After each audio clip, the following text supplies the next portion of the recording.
Hi, StacyBurke here.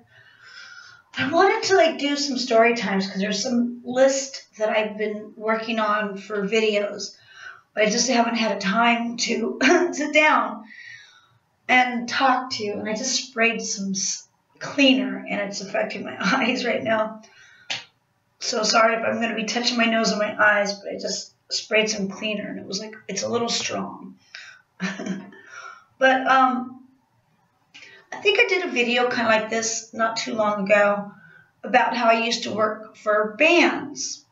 When I was young, really young, I worked for a company called Kaleidoscope Entertainment. And the guy that ran it, his name was Tom Sweeney. And he had a brother, I forget his brother, but his brother was very popular. He owned a nightclub in LA called The Gate. And very big wigs went there. It was like a really LA hoshy-poshy VIP club. I don't know, I could tell you so many stories about, God, I really shouldn't have sprayed that cleaner right before I did this video. I might have to open up the door. Let me hold on. I don't know why I did that. Don't know why I did that. I should not have the door closed after that. Anyway, I have a lot of stories about that, but about when I worked with Kaleidoscope Entertainment. My mom, when she was alive, she loved that I worked for this company because basically everyone that we worked with were bands that she grew up with or that she knew. A lot of the bands we worked with were bands that were popular in the 60s or the 70s, and they were either still working or trying to make a comeback or whatever. Like a lot of the bands I used to work with was like Arthur Lee in Love, Baby Lemonade, Wild Child, Canned Heat, Spirit. I told you about Randy California, but I knew him. Strawberry Alarm Clock, Robbie Krieger of The Doors, Human Drama, The Rise. In fact, one of the guitarists from The Rise is now in Dropkick Murphys, Dennis.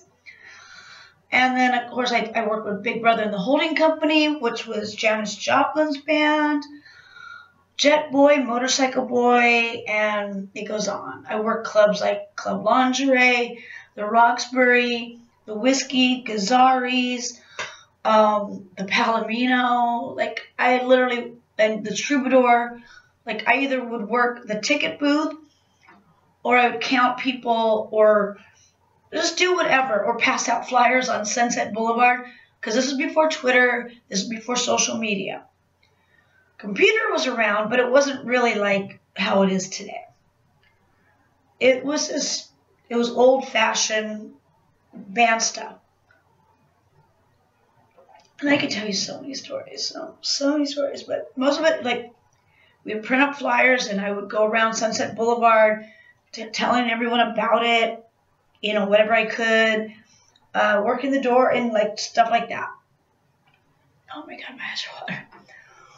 But one of the things I started talking about, and I think needs more recognition besides Spirit. Randy California, I think, needs more recognition and more respect and more acknowledgement in the media. I don't think too many people know about Spirit or Randy California. But this is going to be about Arthur Lee and Love.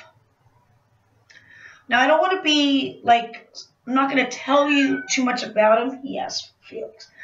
I'm not going to tell you too much about him because you could Google everything that I say. Just Google Arthur Lee and Love. I just want to talk about my stories about him. But kind of like a backstory with Arthur Lee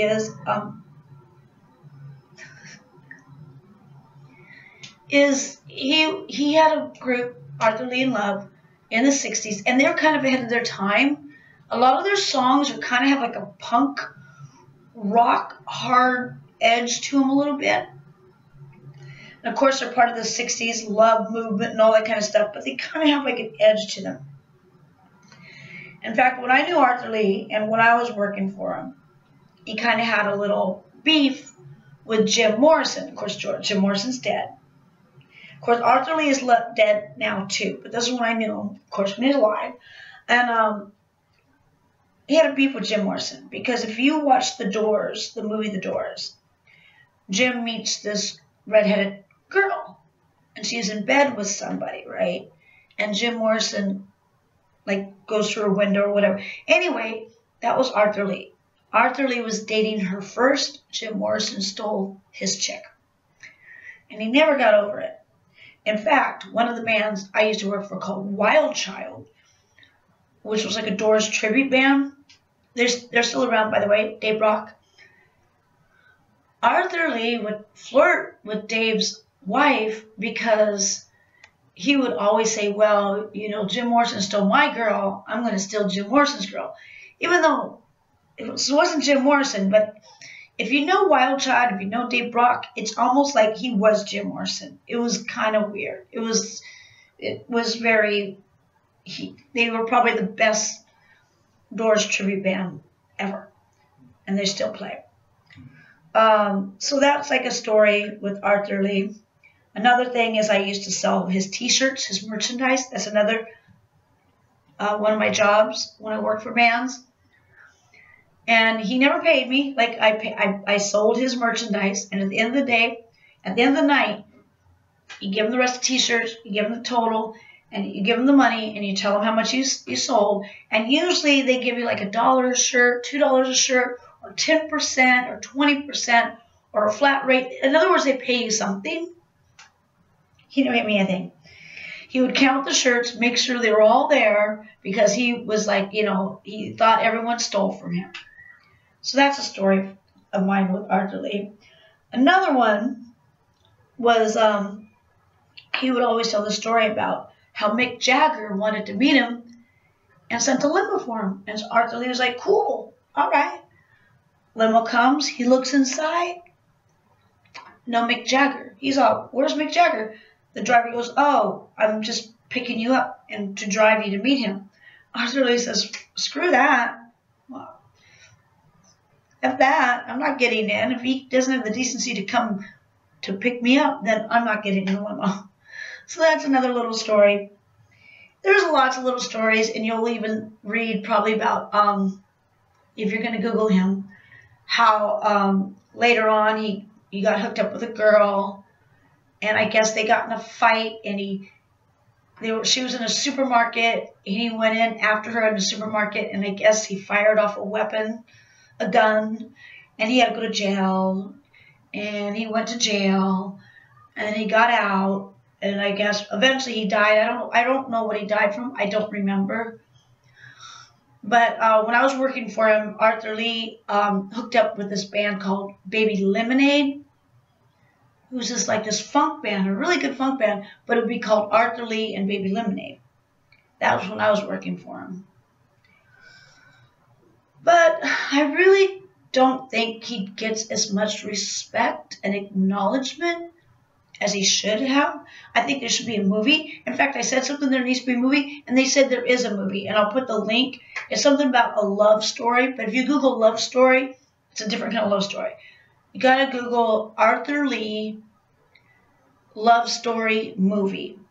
You can get it on Amazon. This is not sponsored or anything. I'm just saying this because I think he needs more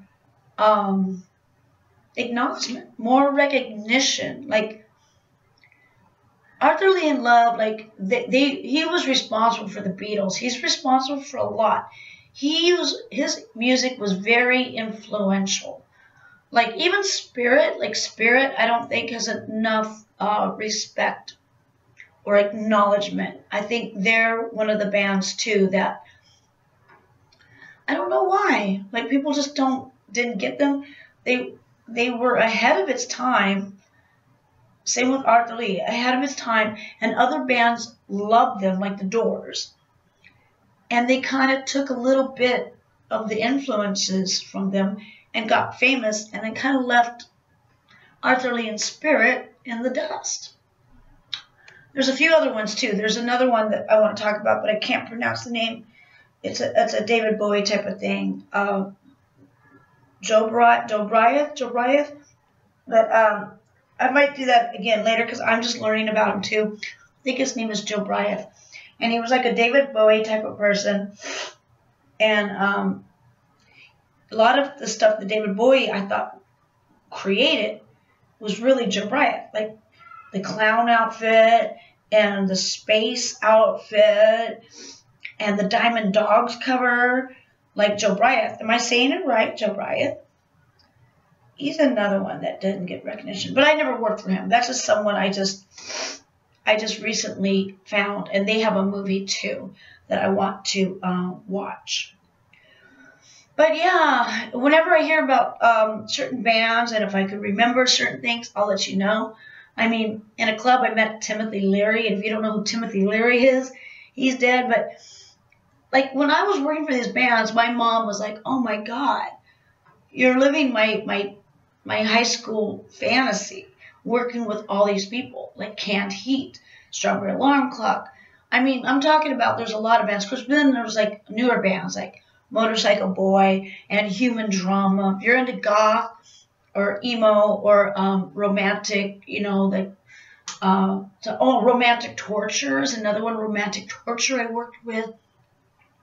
There's up and coming bands like The Rise was really good. Joey Ricardo was his first name, but Dennis from Dropkick Murphys was in that band, the bald guy. And he does a really good funky riff and stuff. And there's been times when I worked with from Motley Crue, what's his name, the lead singer, and I can't think of his name, of course. But I worked with him. I worked. I was almost on the tip of my tongue. But anyway, Bad Bones. Bad Bones was his brand. Vince Neil. There we go. Worked with Vince Neil. Just a lot of like really cool bands. Just really cool. Wild Child I worked for a long time. I was their t-shirt girl for like 10 years. I even went on tour with Spirit in a bus. And yeah, I gotta admit, it was pretty cool. You know, it's really cool working with a lot of bands that, you know, that are relevant, still relevant, and still play and are still awesome. But I just want to put this little bit out there. Like, I don't want to be the encyclopedia to Arthur Lee and tell you all these things about Arthur Lee, because I don't want to get something wrong, and I am not the know-it-all of Arthur Lee. You need to Google it. But these are just my stories with Arthur Lee. You know, like, these are cool. Like, I was just talking about, like, let me see if I can scroll down. I think that's about it. He was just interesting. He was just a wild character. He hated Jim Morrison because Jim Morrison took his girl.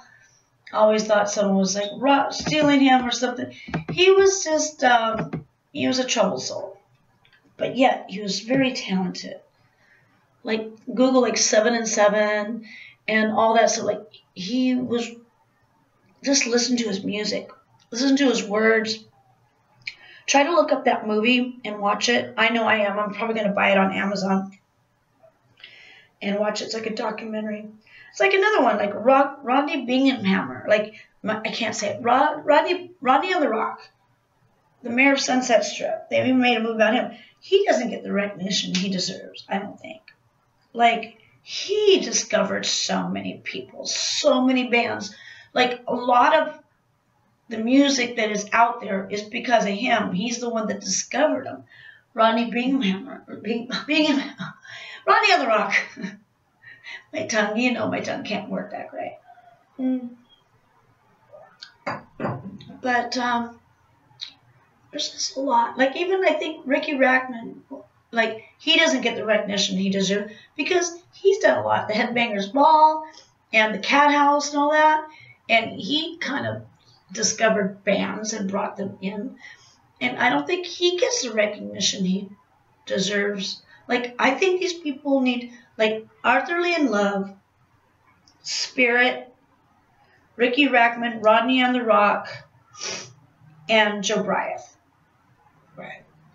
And there's a lot of, I'm rediscovering and re-remembering. Also because Jonesy's Jukebox, I listen to it on KLOS, and he'll play like a random deep cut of something, and I Google it. I'm like, oh my God, this band's amazing. I knew this band, but I didn't know how great they were, and I find out about them. So there's people that I don't know that I'm still learning about, but the people that I worked with, that I personally knew, like Arthur Lee and Love and Spirit and Ricky, and all these, like, they just need more recognition. Like even DeBarnes, Michael DeBarnes, he has a show on Sirius. But anyway, this is a long rant, but I will put the links down below, and I'll try to put some pictures up of Arthur Lee and some of the bands I'm talking about. And this was in the 90s when I worked for this company. I was young. I was very young, and you would think I'd be into them, but I'm a 60s child. I'm a hippie. I love 60s music. I love 80s music. I love 70s music. I love just like a go-go. I love glam rock. I just love music. And so it was awesome working for Kaleidoscope Entertainment, and I had a blast. Going to different gigs in my convertible Buick with a 455 engine that I didn't know if I was going to make it. I didn't know if my car was going to make it because it's just a big, heavy car, and I couldn't really afford to fix it all that often, and it blew a head gasket once, but I somehow made it to these gigs, to everywhere. Like some of these gigs were far. And this was before MapQuest. This was before Google Maps. Like, to find this gig, I had to use a Thomas Guide. If anyone knows what a Thomas Guide is, it's basically a book. And it's not updated that well. Like, I don't know how I survived going to these gigs, going to random places, trying to find the location. But I did. And it was a great time. It was a great time. It's like Pamela D. Barnes. I'm with the band. It was awesome. Selling T-shirts, working the door. Because what you do is you rent out the venue and you have the band buy the tickets, which sucks. Or if they're good enough, they could sell out. But yeah, it's just going on. But this is all about Arthur. This is supposed to be mostly about Arthur Lee and Love. Arthur Lee. Google him. I think he needs more acknowledgement. And if I could turn someone on to his music, mission accomplished. To all my Stace-Cadets and my Burkettes, I hope you have a groovy day. Until next time, peace.